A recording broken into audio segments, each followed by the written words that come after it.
A shooting by Portland police will now cost taxpayers more than $2 million. That all stems from a mistake made by an officer trying to subdue a mentally ill man. Cor Harlan live downtown tonight with what this all means. Cor, what have you uncovered here? Well, Jeff, at the time it was another black eye for a department that had already been criticized for its use of deadly force. But on the very day of this settlement that you just mentioned there, Portland police also took a step forward in how they deal with Portland's mentally ill.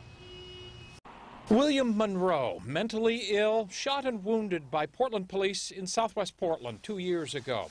The officer thought he was using beanbag rounds. They were bullets. A mistake costing taxpayers $2.3 million. There was absolutely no reason for it. It was totally preventable, and it was totally inconsistent with not only the use of force policy, but more importantly, the training that he had undergone in the wake of the James Chassis shooting. The James Chassis shooting set off a firestorm of controversy over how police deal with the mentally ill. The paranoid schizophrenic ran from officers back in the fall of 2006. He was chased down, beaten, and tasered.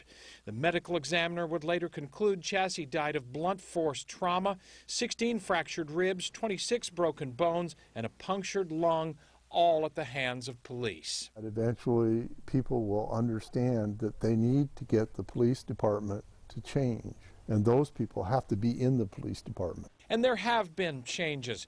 Just today, in fact, the Portland police opened a new behavioral health unit to improve the way police deal with the mentally ill. The past decade has really seen a shift in our dealing with people in crisis. Chassis' father has said before, it's a start. Absolutely. Okay.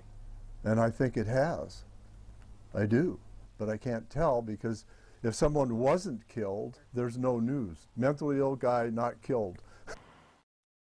All right, this behavioral health unit in the Portland Police Department is, of course, the result of a Justice Department investigation. It found some fairly disturbing patterns of behavior when it came to Portland Police's treatment and use of force and the mentally ill. Live in downtown Portland, Cor Harlan, KOIN 6 News.